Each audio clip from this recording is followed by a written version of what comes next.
Hello everyone, this is Said and welcome to AndrabCodes. Welcome to the another lecture of our complete Python course.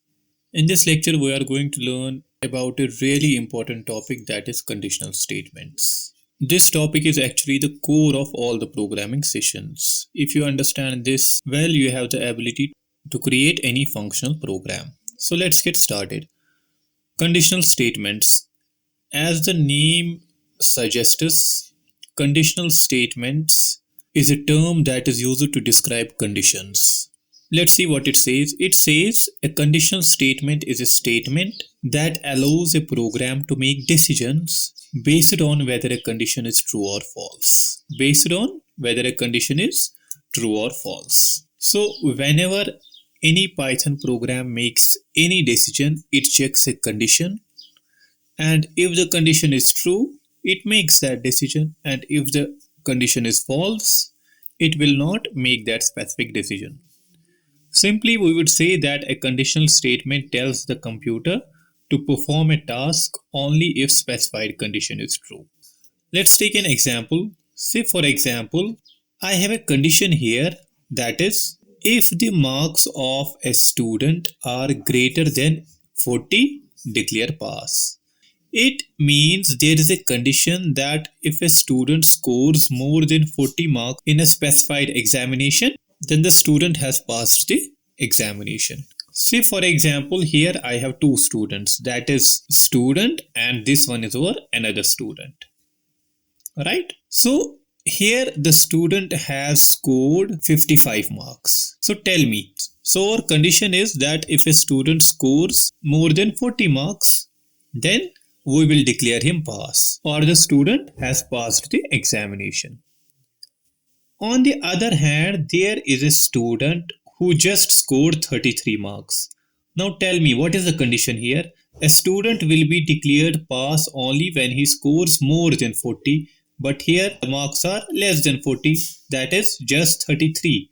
So that's why the student has failed this examination. So what I am trying to explain here, that what is the need of conditions, why we need conditional statements. Conditional statements, just understand, depends on certain conditions, and here the condition is that whether the marks are greater than 40 or not. If they are greater than 40, like in this case, declare the student pass, or if the student has achieved less than 40 marks, then declare the student fail. I hope you understand this simple example here. Let's move forward. Let's take another example. Let's take an example where a user is trying to log in into his or her account. So while logging into our system, it checks whether the user's password is correct or wrong. So that's also a condition. Whether the password is correct or whether the password is wrong. So this is another condition here. So what I am saying, if the password of the user is correct, allow login, right? If the password matches the user's password, allow login. And if it's incorrect password, then don't allow the login. See, I have here a user, and in this case, the password of the user is correct. That's why the user is able to log in into his or her system, right? While in this case, the user's password is incorrect. Right? So that's why it shows what? Password error. What exactly is the condition here? The condition here is that the password of the user is correct or incorrect. If it's correct, the user can log in into his or her system. If it's incorrect, the user can't log in into his or her system. Right? That will be password error. Simple. Let's take another example. Another condition is that if the candidate's age is above 18, allow voting. It means that if the candidate's age is above 18, that is 19, 20, 21, then he or she has the ability to vote in a certain election. Say for example, I have two candidates here again. In this candidate, the age here is above 18, right? That's why he or she can vote. Similarly here, in this condition, the age is below 18, so he or she can't vote. So understand the condition again here, that if candidate's age is above 18.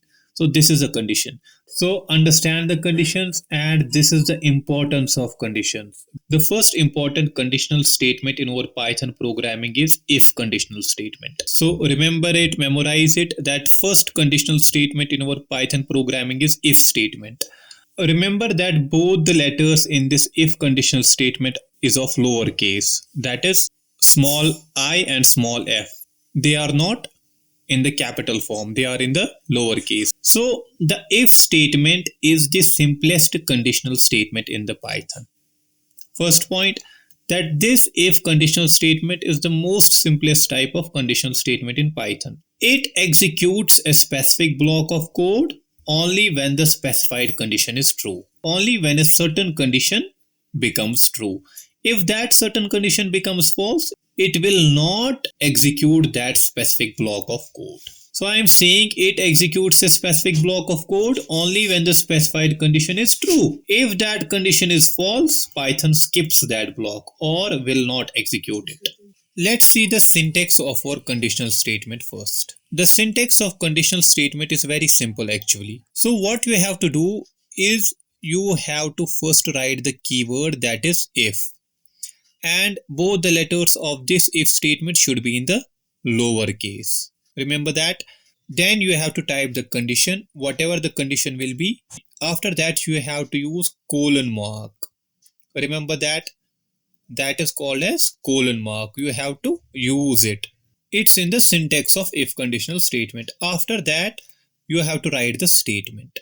What is statement, what is condition, we will understand that. But first remember the syntax, that is if keyword, then the condition, then necessary colon mark, and then the statement. But notice one thing, that after the colon sign, before writing my statement, I have to mandatory add some spaces. This is called as indentation in programming. What?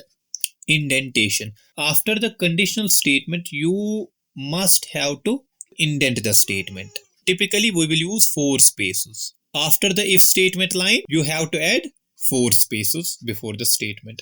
Let's try to decode everything. What is condition, what is statement, how to use it.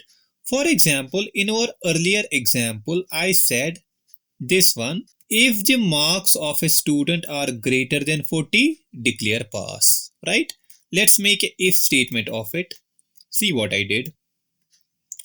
I simply use what? So I simply add if, and I said marks.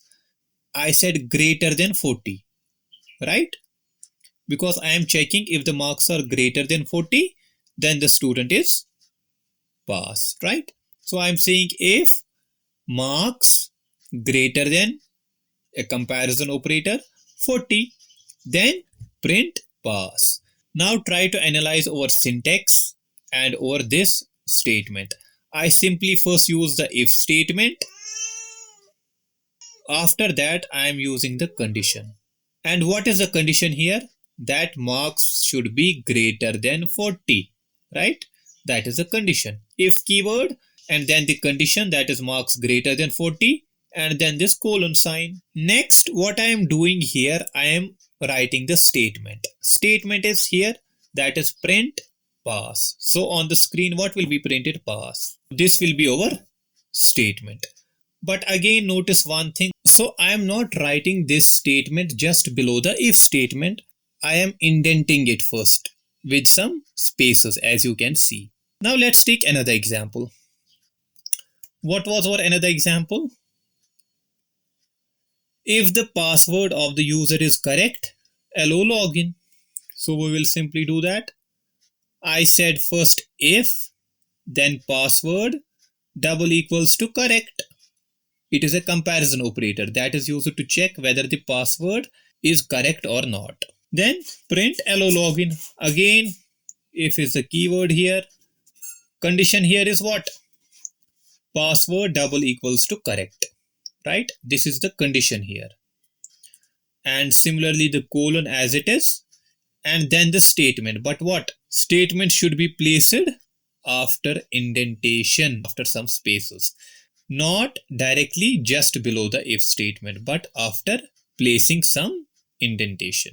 Similarly, third example, Our third example was that if the candidate's age is above 18, allow voting. Simple. So again, if statement and age is greater than 18, what is it now? A condition. And then the colon mark and the statement. Right? Simple. If age is greater than 18, print can voting. I hope you understand the syntax of if conditional statement. Now I have to tell you one thing, that this statement, whatever the statements are, there could be multiple statements. Here for the simplicity there is just a single statement, but there can be multiple statements. This statement is a block of code. What? This statement, and this statement. Individually they are what? Block of code. Block of code. Those blocks of code will only run or will only execute after when? After this condition will satisfy. After this condition will satisfy. After this condition will satisfy. If those conditions will not satisfy, those blocks of code will not be executed. Let's try to do some programs first. Say for example, our first program was whether the student's marks are greater than 40, then we will print pass, right? So we will do a simple thing. We will create a variable that is marks. I will take input from the user. Since marks is an integer value, right? That's why I'm mentioning its data type, that is integer, right? And then input, in the double quotes we will write enter your marks. Simple. After that we will create a if conditional statement. How? I will simply write if. Now see the difference here. You can see both the letters in the if conditional statement is of lowercase, so it's important. Now my condition is if marks greater than 40, right? And then colon, right? This was our if statement. Then what? Print pass, or something like student passed. Now let me pause for a second. Tell me, is that correct or is that wrong? Is there any mistake in this if conditional statement? Yes, there is a simple mistake, the indentation mistake.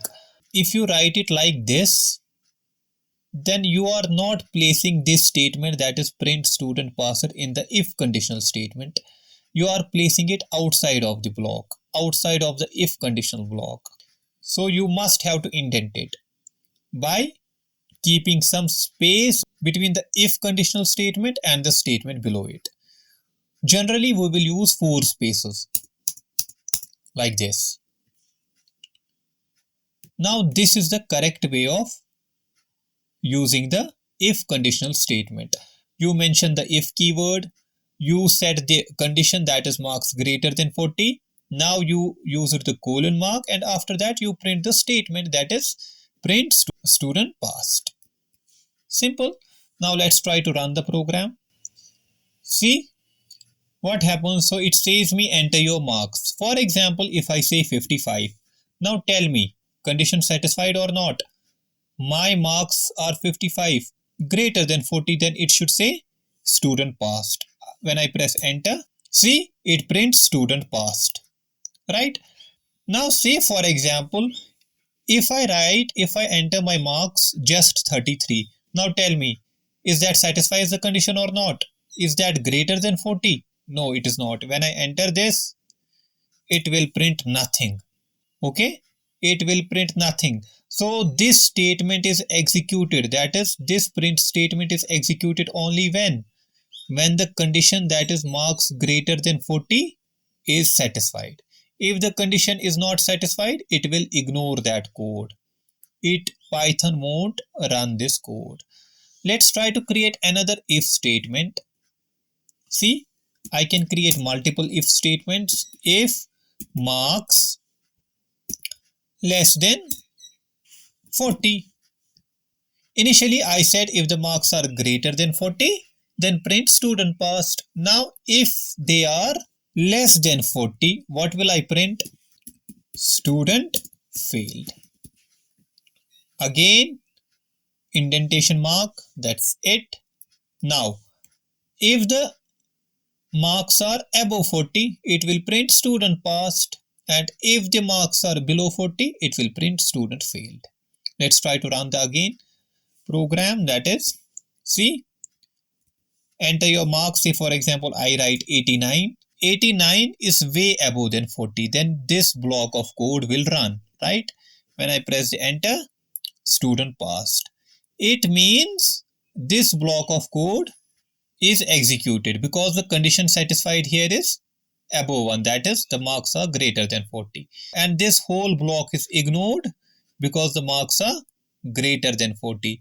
Now if we again try to run it and say marks, say for example 20, when I press enter it says student failed. So try to understand this is really important actually. When I enter 89, which means my marks are above than 40, right? So this block of code is executed, that is student passed. This block of code is ignored. But when I enter my marks 20, that is less than 40, then this whole block of code is ignored and this block of code is executed. Now let's try to make one for the password one also. I will here write password. Password is string, so I don't have to mention the data type here. Then before that I will create another variable, that is correct password. So here I will store a password that is correct. That is the user's password. Say for example, Python 123. Right? Simple. Then I created an input field to take the input from the user. Then I say if password what double equals to what? Correct password. Just comparison. Print login successful. So what I did here, I created a variable and in which I stored what? Correct password, right? And then I created another variable to take the input from the user. Enter your password. After that, I use a if statement to compare password and correct password. And if they are correct, I will print login successful. Then let's create another one for if password what? Can someone tell me what will be here? If password not equals to, again a comparison operator, not equals to what? Correct password. Then what? I will print login failed. That's it. Now let's try to run the program. Enter your password. Say for example, I will write my correct password here, that is Python 123. Press enter, login successful. Why login successful? Because this block of code is executed. Because my password and my correct password was same and this block of code is executed, and this block of code is completely ignored because my passwords didn't mismatch. Similarly, if I try to run the program again and this time I will write some random password, say for example program 123. So that's actually a wrong password. My correct password is Python 123. When I press enter, login failed. Right? So this block of code executed now. And this block of code is completely ignored. So I hope you understand it. This is really important topic as far as your programming languages are considered. And I have a simple assignment for you. Make a simple program like this on our third example. That was our voting system. That if the age is greater than 18, you have to print can vote. And if the age is less than 18, then you have to print can't vote. Just like, okay, simple. So that's all for today. Thank you so much for being with me. See you in the next lecture.